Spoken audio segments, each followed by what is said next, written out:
Good Tuesday, everyone, and welcome to this edition of Conversation Daily News. I'm your host, Cyrus Webb. Glad you all could join us once again. We, of course, have your news headlines coming up on this Tuesday. We have the truth of the day with Mary Ellen Ciganovich, and in today's Entertainment Spotlight, you'll be part of my conversation with author and stroke survivor Jeffrey Morse discussing his new book, Finding Forward. Enjoy today's program. For Conversation Daily News, I'm Cyrus Webb with your Tuesday headlines. In national news, thousands without heat and water after tornadoes kill dozens. Residents of Kentucky counties, where tornadoes killed dozens of people, could be without heat, water, or electricity in frigid temperatures for weeks or longer, state officials warned on Monday, as a toll of damage and deaths came into clearer focus in 5 states slammed by the swarm of twisters. Kentucky authorities said the sheer level of destruction was hindering their ability to tally the damage from Friday night storms. At least 88 people, including 74 in Kentucky, were killed by the tornado outbreak that also destroyed a nursing home in Arkansas, heavily damaged an Amazon distribution center in Illinois, and spread its deadly effects into Tennessee and Missouri. In Kentucky, as searches continued for those still missing, efforts also turned to repairing the power grid, sheltering those whose homes were destroyed, and delivering drinking water and other supplies. "We're not going to let any of our families go homeless," the Kentucky governor said in announcing that lodges and state parks were being used to provide shelter. In Mayfield, one of the hardest hit towns, those who survived faced a high in the 50s and a low below freezing on Monday without any utilities. Across the state, about 26,000 homes and businesses were without electricity, according to PowerOutage.us, including nearly all of those in Mayfield. More than 10,000 homes and businesses have no water, and another 17,000 are under boil water advisories. Kentucky was the worst hit by far in the cluster of twisters across several states, remarkable because they came at a time of year when cold weather normally limits tornadoes. In more national news, the Associated Press says 1 year of vaccines, many lives saved, many needlessly lost. 1 year ago, the biggest vaccination drive in American history began with a flush of excitement in an otherwise gloomy December. Trucks loaded with freezer-packed vials of COVID-19 vaccine that had proved widely successful in clinical trials fanned out across the land, bringing shots that many hoped would spell the end of the crisis. That hasn't happened, says the Associated Press. A year later, too many Americans remain unvaccinated and too many are dying.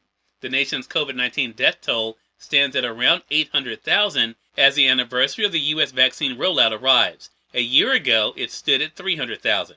An untold number of lives, perhaps tens of thousands, have been saved by vaccination.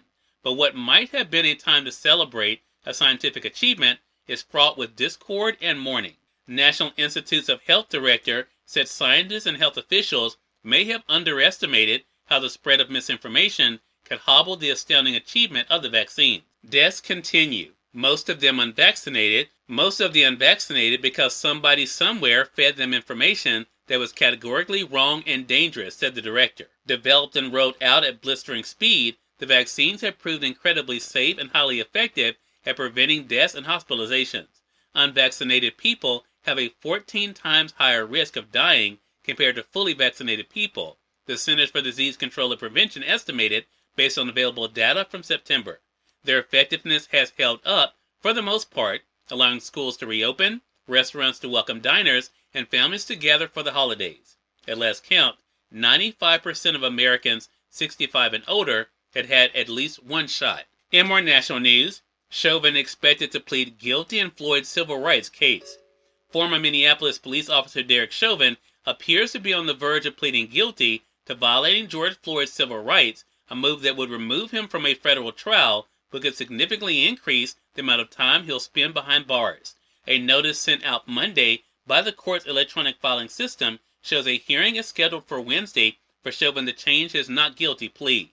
These types of notices typically indicate a defendant is planning to plead guilty, though nothing will be official until it happens in court. Chauvin has already been convicted of state murder and manslaughter charges for pinning his knee against Floyd's neck as the man said he couldn't breathe during a May 25, 2020 arrest. He was sentenced to 22 and a half years in that case. And finally, in business news, stocks pulled back from records weighed down by tech and energy. Technology and energy companies helped pull stocks lower on Wall Street Monday, a downbeat start to the week, following the market's best weekly gain since February. The S&P 500 fell 0.9%, giving back some of its gains after the benchmark index climbed to an all-time high last Friday. The Dow Jones Industrial Average fell 0.9%, while the tech-heavy Nasdaq Composite slid 1.4%. Small company stocks fared worse than the broader market in a signal that investors are concerned about economic growth. The Russell 2000 shed 1.4%. Cyrus Webb, Conversations Daily News. It's now time for the Truth of the Day with Mary Ellen Ciganovich. Mary Ellen, take it away. Hi, this is Mary Ellen with your Truth of the Day. Words and thoughts are limited. Your thoughts are limited to the vocabulary you have and your life experiences. The truth about life, about anything, is without limits. Truth simply is. Truth is not changeable or relative. You cannot hide from truth, for there is nothing to hide from. And you cannot defend truth, as there is nothing to defend. Truth is a simple statement. It can be a fact, yet not all facts are truths. For example, 2 equals 4 is a truth. It will never change. 2 apples plus 2 apples will always give you 4 apples. Yet a statement such as the sky is blue is not a truth. We see the sky as blue because that is the color being reflected back to us from our atmosphere. When a fact is changeable, it is not a truth, as a truth never changes. To the extent you have to defend something, it is not a truth. When someone says something to you and you feel uncomfortable with what they said, do not defend it. Sit with the uncomfortable feeling and understand the truth about yourself and what you need to learn. Today, take a truthful look at yourself. Enjoy the day. We are part of my conversation coming up with author Jeffrey Morse in today's Entertainment Spotlight. Stay with us. You're listening to Conversations Daily News. For Conversations Daily News, I'm Cyrus Webb with the Entertainment Spotlight. Stroke survivor Jeffrey Morse joined me recently on Conversations Live, the radio show, to talk about his new book, Finding Forward, You Have the Will Within. Here's a bit of our conversation. I got a chance to read your book, and there are so many, and I think it is so timely. I think you would agree, Jeffrey, for the life, that so many people are having to deal with right now, the challenges, even over the past week, right, with people, being devastated by natural disasters and things outside of their control. I think this message is going to be so inspiring for them. What has that been like for you, Jeffrey, to take something that is so personal to you and to see the way that other people are connecting with it? This story has been important to me for, so many reasons. One, trying to find my way back through this devastating trauma and finding my life again and realizing that I've got a new life to live and I'm not going to let my limitations or my disabilities define me.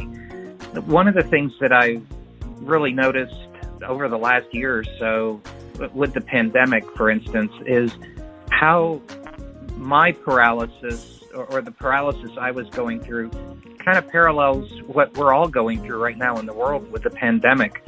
And, we've lost that ability to be social because of what's gone on with the pandemic. And that's something that I dealt with when I was going through everything with my paralysis. I found that I was becoming introverted as a result of it, and I needed to pull away from that. I needed people around me, being social again. Those are the things that help us as human beings live our lives and live our lives happy. So it's interesting that you bring up the natural disaster that just occurred, which was also so devastating for so many people. And they're going to be going through a lot of those things. Cyrus Webb, Conversations Daily News.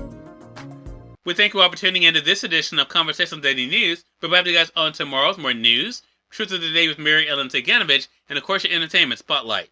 Until then, I'm your host, Cyrus Webb, saying as always, enjoy your day, enjoy your life, enjoy your world. Thank you all for choosing Conversations Daily News today. Let's make today amazing. Take care.